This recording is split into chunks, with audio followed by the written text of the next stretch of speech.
दोस्तों, आप सबने कई बॉलीवुड फिल्म्स में फौजियों को बुलेट प्रूफ जैकेट पहने हुए देखा होगा। कहते हैं कि फौलादी जैकेट गोलियों के वार से बचाती है। वैसे अक्सर हम जब खबरों में किसी को गोली लग जाने की बात सुनते हैं तो कभी ना कभी तो आपके दिमाग में बात आती होगी कि काश मेरे पास भी बुलेट प्रूफ जैकेट होती तो कितना अच्छा होता। क्योंकि आप मिथुन दादा जैसे लेजेंड तो है नहीं, तो साइकिल के पीछे छिपकर खुद को गोलियों से बचा लें। मगर क्या आपने कभी ये सोचा है, क्या सच में बुलेट प्रूफ जैकेट इतनी मजबूत होती हैं कि वो तेज रफ्तार गोली से आपको बचा लेती होंगी? मतलब AK-47 की स्पीड जो स्टील की परत चीर देती है, उसे बुलेट प्रूफ जैकेट कैसे रोक लेती होगी? और आखिर ये बुलेट प्रूफ जैकेट बनती किस चीज से होगी? ऐसे ना जाने कितने ही सवाल आपके मन में आते होंगे। तो दोस्तों, इन सवालों का जवाब आपको आज इस वीडियो में मिल जाएगा, इसीलिए बने रहिए हमारे साथ वीडियो के आखिर तक। आइए पहले आपको ये बताते हैं कि बुलेट प्रूफ जैकेट का इन्वेंशन कैसे हुआ। दोस्तों, आपने स्कूल असेंबली में ये कोट कभी ना कभी पढ़ा या सुना जरूर होगा कि necessity is the mother of invention. आवश्यकता ही आविष्कार की जननी है।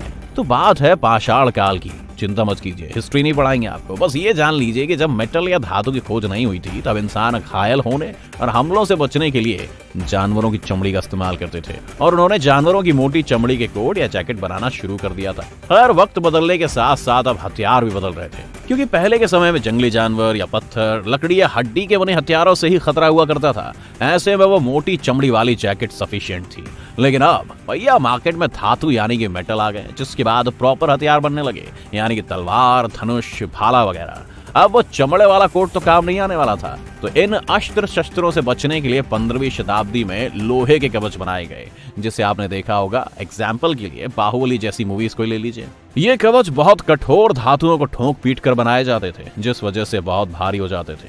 ऐसे में कवच पहनकर सिपाही ठीक तरह से दौड़ नहीं पाते थे, इसलिए कवच बस राजा और उनके स्पेशल सिपाही पहनते थे। अब यार, हर कोई महाराणा प्रताप तो हो नहीं सकता जो इतना वजन लेकर लड़ सके। फिर जैसे जैसे आधुनिक युग आता गया, स्पेशल और ताकतवर हथियार बनते गए जो आराम से उस मेटल वाले कवच को छल नहीं कर सकते थे, जिसके बाद हथियारों के साथ साथ कवचों को भी अपडेशन की जरूरत पड़ने लगी। और जैसा कि जापान शुरू से वर्ल्ड में टॉपर स्टूडेंट रहा है, इसलिए उसने 19वीं शताब्दी में सिल्क के बुलेट प्रूफ जैकेट का आविष्कार किया, जिसका वजन मेटल वाले कवच से बहुत कम था, पर यह सिल्क का बना हुआ होने के कारण बहुत कॉस्टली था, जो उस वक्त सभी देश अपने सैनिकों और बड़े अफसरों के लिए अफोर्ड नहीं कर सकते थे। लेकिन फिर जब 1901 में अमेरिका के 25वें राष्ट्रपति विलियम मैकनली की गोली मारकर हत्या कर दी गई, तब अमेरिकी सेना को इस बुलेट प्रूफ जैकेट की जरूरत महसूस हुई। अब इसमें भी एक दिक्कत थी। जापान के सिल्क से बने बुलेट प्रूफ जैकेट कम रफ्तार से आ रही गोलियों को तो बचा सकते थे, पर नई टेक्नोलॉजी के तोप और बंदूक का सामना नहीं कर सकते थे। इसीलिए सिल्क से बने बुलेट प्रूफ जैकेट ज्यादा टाइम तक नहीं टिक पाए। सेकेंड वर्ल्ड वॉर के दौरान फ्लैग जैकेट का आविष्कार हुआ। फ्लैग जैकेट को बनाने में बैलिस्टिक नायलॉन फाइबर का यूज होता था। ये बुलेट प्रूफ जैकेट गोला बारूद से बचाने में सक्षम थी, लेकिन ये जैकेट काफी भारी होती थी और ज्यादातर असरदार भी नहीं थी। ऐसे में जिस हिसाब से हथियारों का आधुनिकीकरण होता चला गया और मार्केट में उन्नत किस्म के हथियार आने लगे, उनका असर ये हुआ कि M24 स्नाइपर राइफल इस फ्लैग जैकेट को भी बड़ी आसानी से भेदने लगा। अब जरूरत थी हथियार के साथ साथ और मजबूत बुलेट प्रूफ जैकेट की। तभी आता है 1960 का दौर, जिसमें केवल फाइबर का आविष्कार टायर बनाने के लिए किया गया। जब इसका आविष्कार हुआ तब तो इसकी मजबूती का अंदाजा किसी को नहीं था, पर हकीकत में इनमें स्टील से भी ज्यादा क्षमता थी। जब वैज्ञानिकों को इस फाइबर की पावर का अंदाजा लगा तो उन्होंने इसका इस्तेमाल बुलेट प्रूफ जैकेट बनाने के लिए करने का सोचा, और वो इसमें सफल भी रहे। ये फाइबर वजन में हल्का होता था, लेकिन बहुत मजबूत होता था। दरअसल केवलर वैसे तो एक तरह का प्लास्टिक फाइबर ही होता है, पर यह हद से ज्यादा लचीला भी होता है। इसका लचीलापन ही इसकी असली ताकत है।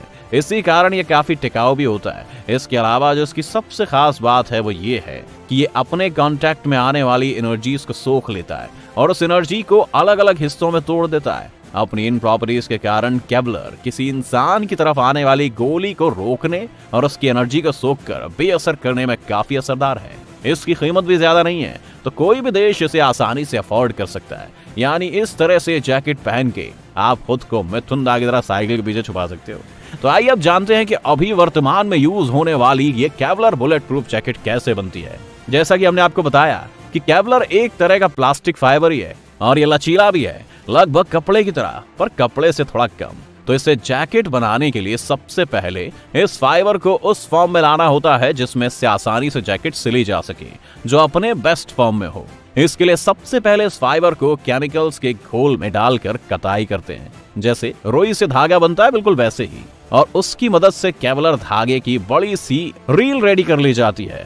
फिर उस धागे से बैलिस्टिक शीट की कई परत एक के ऊपर एक रखकर तैयार की जाती हैं। फिर उन लेयर्स को एक साथ करके आपस में मजबूती से सिल दिया जाता है। इसी तरह बहुत से पैनल या प्लेट बना दिए जाते हैं और जैकेट के आकार में काट कर फिर उन पैनल्स को एक जैकेट में फिट किया जाता है। हम इसे ऐसे ही समझ सकते हैं कि जैसे किसी कपड़े के खोल में हम ये पैनल भर रहे हो, यानी कि जैसे तकिए को कवर लगाते हैं, बिल्कुल वैसे ही। जैकेट में पहले से ही बैलिस्टिक पैनल्स को फिट करने के लिए जेबें होती हैं। इन जेबों में पैनल्स को भरकर जैकेट का शेप देते हुए सिल दिया जाता है। इस जैकेट में 2 मेन लेयर्स होते हैं। एक जैकेट के ऊपर, जिसे सिरेमिक लेयर कहते हैं, ये बुलेट को रोकने का काम करती है और उसके नुकीले हिस्से को तोड़कर बिखेर देती है। दूसरी लेयर जैकेट के अंदरूनी हिस्से में लगी होती है, जिसे बैलिस्टिक लेयर कहते हैं। ये लेयर बुलेट जितनी स्पीड से आती है उस स्पीड की एनर्जी को एब्जॉर्ब कर लेती है, जिससे बुलेट प्रूफ जैकेट पहने इंसान को कम से कम चोट लगती है। लेकिन फिर भी गोली लगने से मानो किसी ने जोर का मुक्का मारा हो, ऐसा तो दर्द होता ही है। कभी कभी तो बुलेट अगर ज्यादा स्पीड में होती है तो इंसान अपनी जगह से थोड़ी दूर तक पीछे भी हट जाता है। खैर, इस तरह से एक बुलेट प्रूफ जैकेट बनकर तैयार होती है। अब बुलेट प्रूफ जैकेट तो तैयार हो गई, तो अब आपके मन में ये जानने की क्रेविंग तो होगी कि ये काम कैसी करती है, मतलब गोली से बचाती कैसे होगी।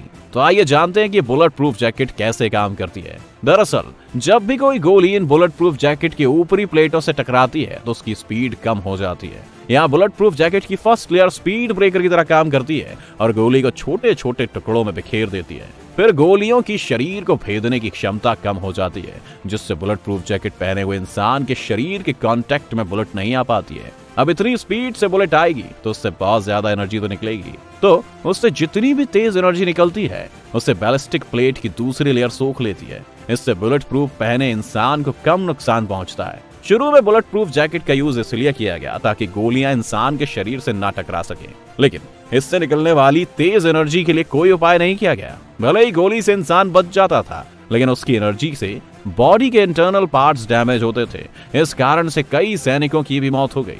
फिर यह पता चला कि अगर केवलर की कई लेयर्स को आपस में सिल दिया जाए तो कुछ लेयर्स गोली को रोकने का काम करेंगी और बाकी लेयर्स उससे निकलने वाली एनर्जी को एब्सॉर्ब कर लेंगी। और दोस्तों, कुछ इसी तरह एक बुलेट प्रूफ जैकेट की सभी लेयर्स अपना अपना काम कर उसे पहनने वाले इंसान की सुरक्षा करते हैं। तो दोस्तों, ये थी वो पूरी जानकारी जो आपको एक बुलेट प्रूफ जैकेट के बारे में जाननी चाहिए। आपको ये जानकारी कैसी लगी हमें कमेंट करके जरूर बताएं। अगर वीडियो पसंद आई हो तो वीडियो को लाइक और शेयर जरूर कर दें और साथ ही हमारे चैनल को भी सब्सक्राइब कर लें।